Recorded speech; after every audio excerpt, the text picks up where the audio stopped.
Good morning and welcome to all who are joining me this morning for this latest Lenten art meditation, this ongoing journey through Sister Wendy Beckett's remarkable The Art of Lent. A particular welcome if you may be joining me for the first time today. Today's meditation, as ever, should last no more than 10 minutes and offers us an opportunity to reflect on a rich Lenten theme. This week's broad theme is confidence, and today's sub-theme is a theme actually very close to my heart in many ways. Today's sub-theme is inner tranquility. And the focal point selected by Sister Wendy is a detail from the Ancide Madonna painted by Raphael in 1505. And this detail focuses on Saint Nicholas of Bari. Saint Nicholas being a saint close to my heart because I've served for over a dozen years at a parish that's named in his honour.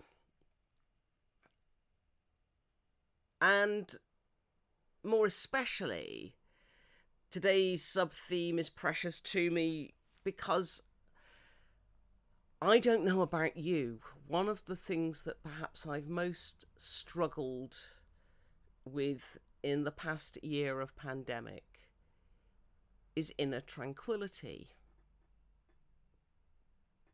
I find myself so much torn asunder. I find myself so challenged to settle to things, to achieve tranquility and calm in my inner self. And so today's focal point speaks deep into my longing heart. Sister Wendy writes this: peace that demands unreal conditions is a deception. There is no life without work, anxieties, or tensions. Peace is not found in avoiding these, but in understanding them and confidently controlling their force. One of the most tranquil faces in art is Raphael's Saint Nicholas, an intensely active bishop. The stories about his miracles may be legends, but they attest to his great reputation for practical involvement in the personal distresses of his people. Yet what do we see here? In this scene in which we find the Virgin and Child, the Virgin focused on the Scriptures, in which we find St. John the Baptist directing attention towards the Christ Child, pointing with his right hand towards the one who is the salvation of the world. Here we find St. Nicholas absorbed in a book. And I suspect that this could be read in so many different ways. I mean, not least, we've got John the Baptist, who knows what he's about, directing attention to the Christ Child, and yet St. Nicholas is not directing his attention towards the Christ Child, but towards the Word. I found it so challenging to read this past year, and so often I've found myself, when I have been able to read, with my attention focused on comfort reads. One suspects that St. Nicholas, this practical, active, engaged bishop, has his attention very much firmly on the Word of God. Sister Wendy reminds us that we mustn't seek after a fake peace that somehow is liberated from the realities of this world, but one which is disciplined and focused, Perhaps it takes a nun to remind us of that. Someone who has given her life to a life of prayer, and who, in our fantasies, we might imagine has somehow escaped the world, has achieved escape velocity from the troubles of the world, and yet nuns know that in enclosure, the world and its issues is amplified.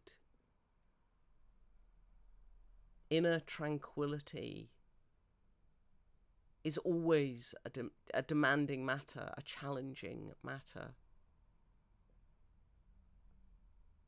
Perhaps St. Nicholas shows us that it is in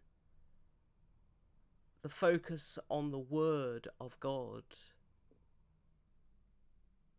that we find this inner stillness, calling us to a deeper relationship, a deeper life. Sister Wendy writes this: even in this picture, Raphael shows St. Nicholas not lost in silent prayer, but reading, with his crozier upright in his hand. The unmistakable inner confidence we can see has nothing at all to do with an unstressed life. It comes from his insight into the significance of those stresses, their value, and their motivation. I've long come to understand that stress in and of itself is not wicked or sinful. Certainly, it's the sort of thing which must not be permitted to overwhelm us. When stress becomes too much, it pulls our life completely out of kilter. But stress and strain are part of the life well lived, a life lived in tension. Grace works its way out through our work, and work is infused at its best with grace. So as we face this day, perhaps in a state of inner turmoil, let us look towards God, towards the Word of God. Let us dare to treat with the reality and the stresses of our life, discerning those which perhaps we need to let go of, but at the same time daring to take seriously God's call on our life. Thank you for joining me once again for this very short Lenten art meditation. I do hope that you found something rewarding in what I've shared today.